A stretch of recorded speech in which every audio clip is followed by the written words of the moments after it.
All right.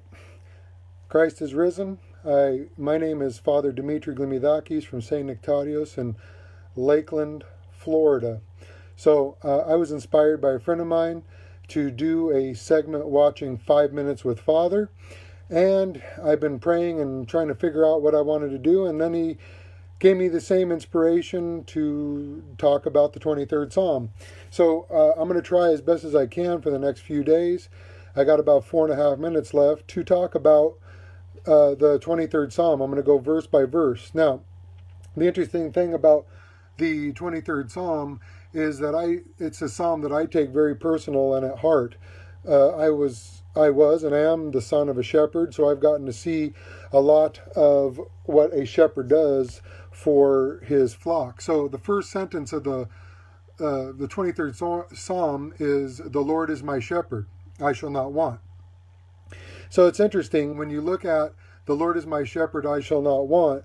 The word shepherd, pimin in Greek, means that he is shepherding. He is doing something now. He is tending. He is taking care of. So the Lord, being the shepherd, means that he is taking care of his people at this moment, at this time. And I think that's very comforting when you think about what's going on with the world and the coronavirus, that seems like everything's out of control and everything is just everybody's freaking out and media is doing it. But we need to keep our eyes on God. We need to keep our eyes on our Heavenly Father. And the second part of it is, "I shall not want." What does that mean as well? Well, the word want is a very powerful thing. It means I don't want for anything. There's nothing that's not going to be taken care of for me. There's nothing that's going to be provided.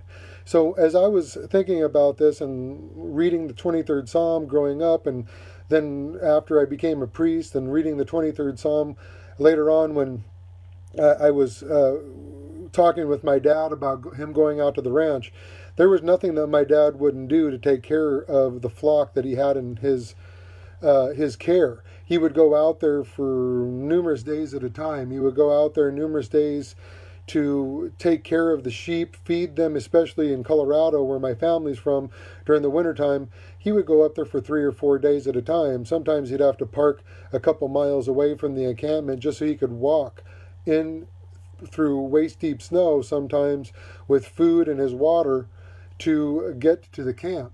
But he had to take care of them. There was no choice. He was the shepherd. He was the one taking care of them. So when he would get out there, he would be out there at all moments, at all times, especially during lambing season. And during lambing season, if anybody knows the sheep herding community, that is a hectic time. And that's when all the ewes are giving birth to their lambs, 1, 2, 3 sometimes at a time. And they're sometimes needing complete taking care of when to do it. Sometimes the baby comes right out. Sometimes you have to physically reach in there and pull out the baby. And it's not a good job. It's not a hard job, but it's the life the shepherd has. And it was pretty amazing to me all the time that whenever I would see my dad go out there, that I always thought about another one of the Gospels that always would tell his people that the shepherd knows their voice, and the voice of the shepherd is known by the sheep.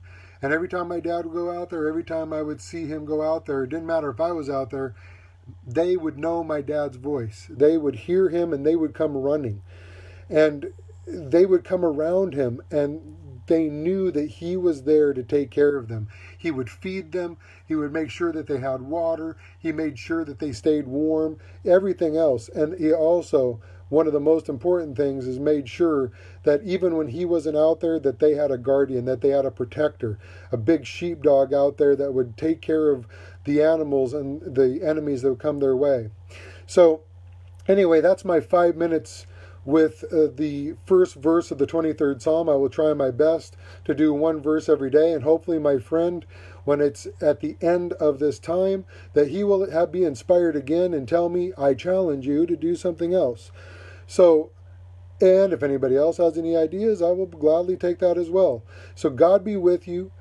I hope that you got something out of this 5 minutes with me, and every day we will see if we can do this. I don't know what time I'll be able to do it, but I'll try to do it as close as I can to around this time. So may the Lord bless you and protect you and keep you safe. May the Lord keep you and protect you.